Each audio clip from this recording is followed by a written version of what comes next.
السلام علیکم دوستو ساتھیوں، میں ہوں سمیع ابراہیم اور آپ دیکھ رہے ہیں سمیع ابراہیم یوٹیوب چینل۔ آج جمعۃ المبارک ہے اور 13 دسمبر۔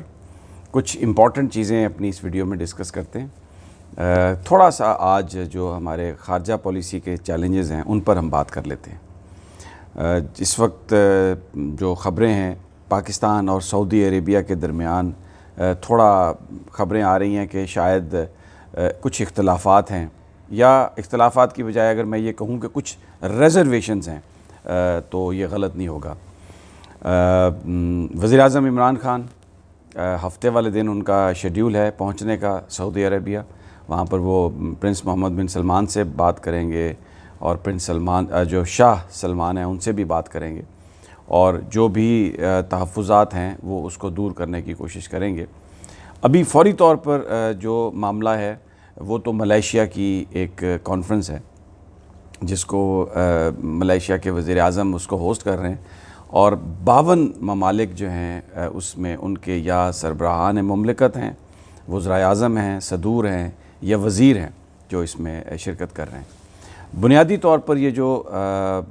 ملائیشیا کی جو کانفرنس ہے یہ کیونکہ جو آرگنائزیشن آف اسلامی کنٹریز جیسے OIC کہتے ہیں وہ غیر فعال تنظیم ہے عملی طور پر، اور مسلمانوں کے ساتھ جو مسائل ہیں، جو چیلنجز ہیں، ان کے حل کے لیے اس نے کوئی خاص اقدامات نہیں کیے، اور بنیادی طور پر یہ جو تنظیم ہے یہ سعودی عرب کے اثر میں ہے اور لیکن غیر فعال ہے۔ تو اس کے لیے یہ سوچا گیا، طیب اردگان جو ترکی کے صدر ہیں انہوں نے سوچا، مہاتیر محمد جو ملائیشیا کے پرائم منسٹر ہیں انہوں نے یہ سوچا، اور عمران خان صاحب اس سوچ میں ان کے ساتھ شریک تھے کہ ایک الٹرنیٹو بنانا چاہیے، اور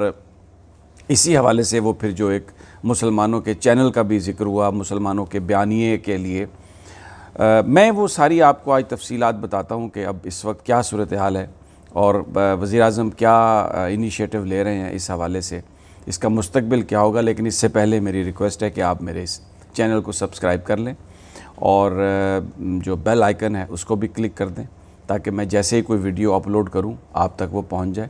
اور اس کے ساتھ ساتھ اس ویڈیو کو شیئر ضرور کریں اور اس کو لائک ضرور کریں تاکہ انفارمیشن زیادہ پہنچ جائے لوگوں تک۔ اب میں تھوڑا سا جو مسئلہ ہے میں اس کی آپ کو بتاتا ہوں۔ اصل مسئلہ یہ ہے کہ ایک رائیولری ہے مسلمان ممالک کے درمیان کہ وہ دنیا میں مسلمانوں کے نمائندے کے طور پر آئیں۔ جس طرح ایک امیر آدمی ہوتا ہے دیہات میں، اس کی یہ خواہش ہوتی ہے کہ وہ چودھری بنے اور سب اس کی چودھر کو ایکسیپٹ کریں، مسلمان ممالک کے درمیان بھی کچھ ایسی ہی کہانی چل رہی ہے۔ سعودی عرب کیونکہ وہاں پر مکہ شریف ہے، مدینہ شریف ہے، آئل کی ویلتھ ہے، تو وہ ان کو ایک ممتاز مقام حاصل ہے اسلامی دنیا میں۔ وہ چاہتے ہیں کہ وہ ڈومینیٹ کریں۔ ایران ان کی فلسفی کو چیلنج کرتا ہے، اس کی یہ خواہش ہے کہ ہم ڈومینیٹ کریں۔ ملائیشیا جو ہے ایک ایمرجنگ اکانومی ہے اور انہوں نے اقتصادی طور پر وہ بہت مضبوط ہے۔ ڈاکٹر مہاتیر یہ سمجھتے ہیں کہ ملائیشیا کو یا اور مسلمانوں کو یہ لیڈ کرنا چاہیے اس سارے معاملے کو۔ طیب اردگان جو ہیں وہ انہوں نے ٹرکی کی جو پالیسی ہے اس کو بدل دیا ہے، ٹرکی میں اقتصادی طور پر ایک انقلاب برپا کر دیا، اور پھر انہوں نے فوج کے طرف سے جو بغاوت تھی اس کو بھی کچلا، امریکہ کو بھی للکارا ہے، اور جو فلسطین میں جو ظلم ہے اور اسرائیل کے خلاف اگر کئی صحیح سٹینڈ ابھی تک لیا ہے مسلمان ممالک میں تو وہ ٹرکی ہے۔ اس لیے طیب اردگان یہ سمجھتے ہیں کہ ٹرکی کو اس کی قیادت ملنی چاہیے مسلم ورلڈ کی، یا دوسرے لفظوں میں آپ یہ کہہ سکتے ہیں کہ جو اس وقت مسلمانوں کے فورم ہیں،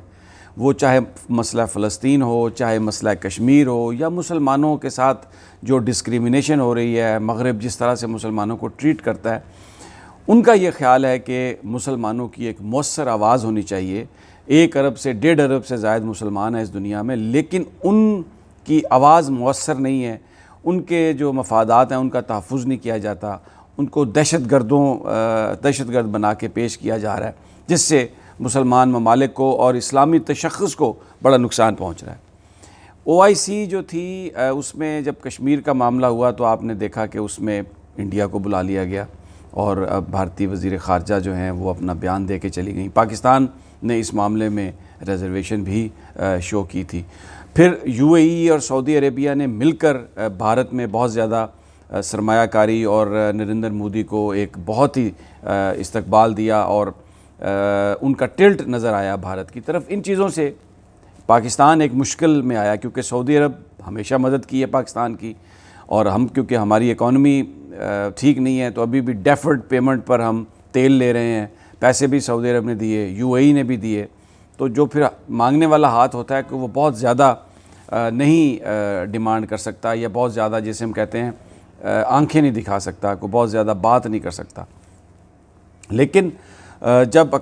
یونائٹڈ نیشن میں مسلمان لیڈر اکٹھے ہوئے تو وہاں پر ڈاکٹر مہاتیر اور طیب اردگان اور انڈونیشیا کے جو حکمران تھے ان کے ساتھ مل کر ایک اس چیز پر غور ہوا کہ مسلمانوں کے تشخص کو بہتر بنانا چاہیے اور OIC جو ہے یہ غیر فعال ہے, کوئی اس کا متبادل بنانی چاہیے تنظیم, اور پھر ایک چینل بھی بنانا چاہیے جو ترکی, پاکستان اور ملیشیا نے جس پر اتفاق کیا. اب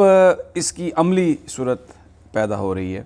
اور ملیشیا میں یہ کانفرنس ہے جس میں 52 کنٹریز کے لوگ آ رہے ہیں. سعودی عربیہ سمجھتا ہے کہ یہ جو سعودی عرب کی قیادت ہے جو وہ مسلم ورلڈ کو لیڈ کرتا ہے یہ اس کو ایک طرح کا چیلنج یہ کیا جا رہا ہے کیونکہ اس میں ایران بھی شریک ہے اور ان کی یہ خواہش ہے کہ پاکستان وہاں پہ نہ جائے. ابھی تک وہ بہت جو انہوں نے جو کوششیں کی ہیں مختلف حکمرانوں کو اس کانفرنس میں جانے سے روکنے کے لیے وہ کوئی زیادہ کامیاب نہیں ہوئی. پاکستان ترکی ایران سعودی عرب کے ساتھ بہت اچھے تعلقات چاہتا ہے اور تعلقات ہیں بھی ہمارے, اور ایران اور سعودی عرب کے درمیان جو میڈیشن کی کوشش پرائم منسٹر نے کی تھی وہ اس کی وجہ بھی یہ تھی, لیکن سعودی اس پر بھی خفا تھے, تھوڑے سے ناراض تھے کہ جو ان کا یہ خیال ہے سعودیز کا کہ ایران کو مکمل طور پر آئسولیشن میں رہنا چاہیے کیونکہ سعودیز یہ سمجھتے ہیں کہ یمن کے اندر جو کچھ ہو رہا ہے, حوثی قبائل جو کچھ کر رہے ہیں وہ بیسیکلی ایران سعودی عرب پر ایک قبضہ کرنے کی کوشش کر رہا ہے, اور اس کے نتیجے میں اگر آپ کسی سعودی سے بات کریں تو وہ مختلف ہسٹوریکل چیزوں کا حوالہ دیتے ہیں اور کہتے ہیں کہ شیعہ فلسفی یہ ہے کہ انقلاب یمن سے اٹھے گا, ایران سے اٹھے گا اور پھر وہ سعودی عرب پہ قابض ہو جائے گا, تو اس لیے ہم تو بالکل جو ایران ہے اس کے ساتھ کسی طرح کے بھی ریلیشن شپ کو بنانے کے لیے تیار نہیں ہے اور نہ ہی اس کی صورتحال کو بہتر کرنا چاہتے ہیں, بلکہ وہ پاکستان سے کہتے ہیں کہ آپ اس معاملے میں ہمارے ساتھ کھڑے ہوں. یہی وہ وجہ ہے کہ جو ایک متنازع خبر چلائی گئی جس میں یہ کہا گیا کہ ایران اور پاکستان نے بارڈر پر جوائنٹ پٹرولنگ شروع کر دی, یعنی اس کا یہ اس سے ایک تاثر گیا کہ شاید فوجی تعاون شروع ہو گیا پاکستان اور ایران میں, اور اس بات کو سعودی عرب نے بہت ناپسند کیا. اور دوسرا یمن کے معاملے پہ سعودی عرب یہ چاہتا تھا پاکستان سے کہ پاکستان اپنے ٹروپس بھیجے, اپنی فوج بھیجے وہاں پہ, لیکن پاکستان نے ایسا نہیں کیا. اس پر بھی سعودیز جو ہیں وہ کچھ خفا ہیں. دوسری طرف ایران بھی یہ سمجھتا ہے, وہ بھی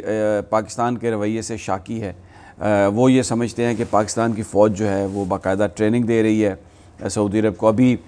جو 1-2 ہفتے پہلے جو یہاں پر ایئر فورس کا جو ایک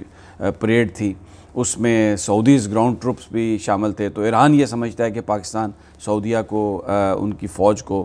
حملے اور مقابلے کے لیے ایران کے ساتھ وہ تیار کر رہا ہے, اور انہوں نے اس بات پر ناپسندیدگی کا اظہار کیا. اور پھر کیونکہ راحیل شریف صاحب وہاں پر اسلامی فوج کے سربراہ کے طور پر ہیں تو ایران یہ سمجھتا ہے کہ پاکستانی فوج جو پوری جو ٹیکنیکل سپورٹ ہے وہ سعودیہ کو پرووائڈ کر رہی ہے. تو یہ ساری صورتحال میں ایک بڑا مشکل رول ہے پاکستان کا اس وقت. ابھی جو شاہ محمود قریشی ہیں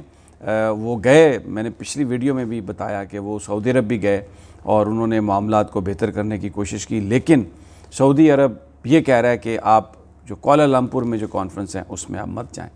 لیکن کیونکہ کشمیر کے مسئلے پر ملیشیا نے جو اوپن سٹینڈ لیا,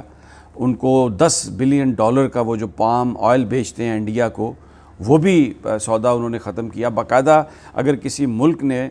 مسئلہ کشمیر کے لیے فائنینشیل کوئی لاس کیا ہے تو وہ ملیشیا ہے. اور